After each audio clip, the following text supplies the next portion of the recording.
Now to our special coverage. Marathon bombing 6 months later. He's been hailed a hero for his actions in the months following the blasts on Boylston Street. A Rhode Island state trooper who happened to be running in the marathon sprang into action that day. Trooper Rupin Bastasian was just down the street when the bombs went off, and he ran against the fleeing crowd to help the injured.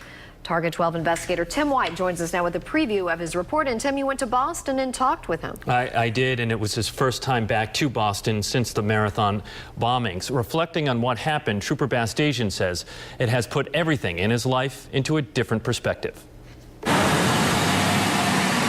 At the last minute, Rhode Island State Trooper Rupin Bastasian decided to run in the 117th Boston Marathon because the anniversary of the legendary race matched his badge number. I was about maybe 200 yards up where that bus is right there, the pink bus. I see it. I was right around there in that vicinity. Then, just 7 minutes after Bastasian crossed the finish line, We all thought it was some kind of like a ceremonial cannon of some sort, because I think it was the last thing you expected on that day. The first blast happened here on Boylston Street, just feet from the finish line. The second explosion, 13 seconds later, 1 block down. It was then that Trooper Bastasian knew something was terribly wrong.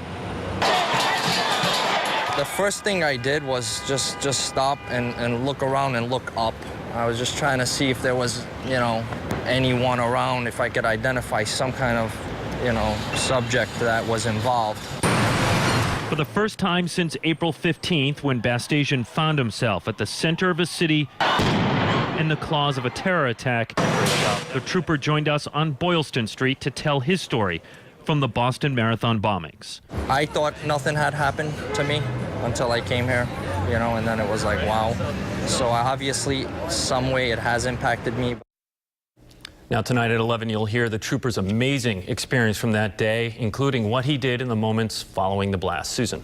All right, so this was really his first time back. I mean, you think he must have been really taking himself back to that day. Yeah, he was. He said he was surprised how it all came flooding back to him. And I can also tell you, he doesn't like all of this attention. He's received a lot of awards for his actions that day, and it makes him enormously uncomfortable.